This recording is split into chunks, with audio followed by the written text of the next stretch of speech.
Okay, so for my project, I got 2 of the Funko Pop characters. I have Elliot from E.T. and Miles from Avatar.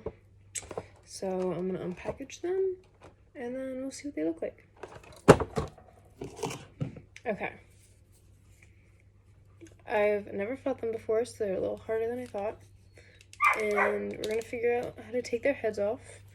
I am not sure what the end goal is, but I definitely know I'm gonna reverse their heads and then go from there and see what that looks like. Stay tuned for the process.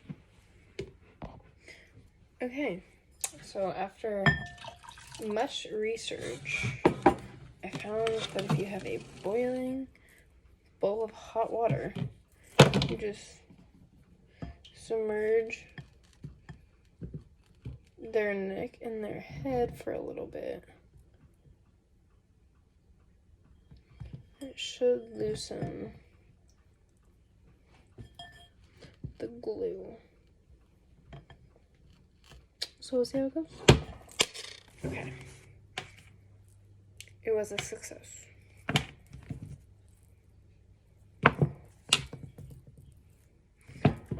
Actually came out fairly quickly. I think I did it under like 30 seconds, just like a minute, just pulled them apart. It says to let them dry then, so nothing gets like damaged or moldy or anything like that. So stay tuned for the next part. Okay, so for the next part, I decided what I'm gonna make my Pop Funko. It's gonna look like Alan from Jurassic Park, and my goal is to have it like the scene where he has the red flare in. So as I was assessing the body, I learned that Pop Funkos have little slots in them with like where the hands and the feet are. You can slide them in and like slide them out. With that, I learned that the plastic is very easy to break. So right now I have a foot that I gotta either figure out if I want to glue on or decide what I want to do next with it. But they just pop out really easily, and then I gotta figure out what I want to do to get rid of the flashlight so I can have a flare instead. And then my next step is to paint them.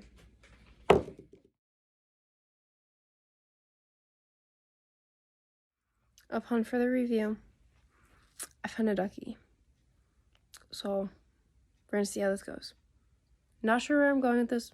Head, body, something will be used. Gotta admit, this project is very tough for me, but we're gonna make it work.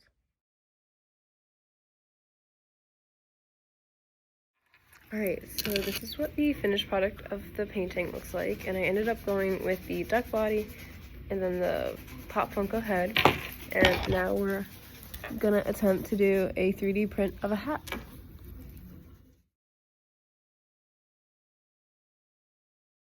So we have that. Do you want to do it? Let's see how it looks.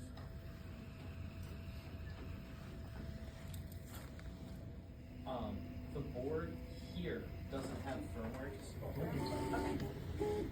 Okay, so now we're gonna hot glue the head to the body and then touch up his hair again because it kind of got some scratch and some blue paint on it.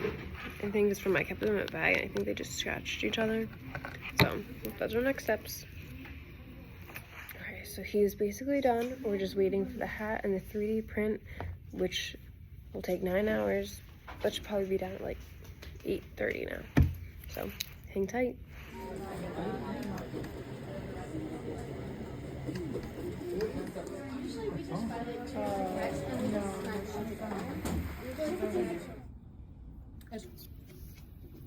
Okay, so my 3D print came out, so I'm gonna try and take these stints off with a scissor, and I'm gonna file it down with a nail filer to make it kind of smoother.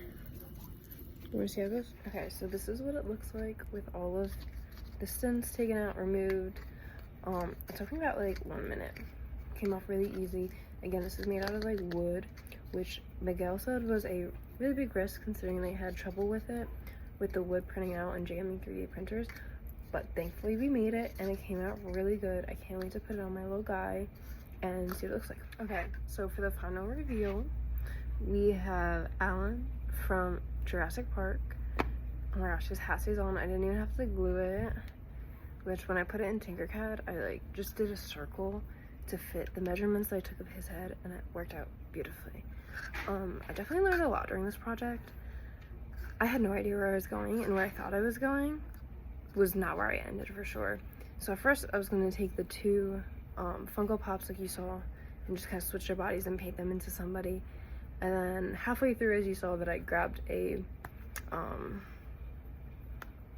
body of a rubber ducky, and then I ended up just kind of cutting off that body, using that, and then kind of just hot gluing him on here, doing some painting, and then doing this 3D hat, which I'm in love with, and I think it's absolutely awesome. And it's just so cool, and it just looks like a real hat, and it fits. And I wanted to do the hat to fit with the big head and then the small little body. So definitely a frustrating process at first, but we got there eventually, and I'm definitely really relieved that it turned out better than how I imagined. This is a lot better than really where I thought we were going from the very beginning. So I'm in love with it. It's a cute little guy.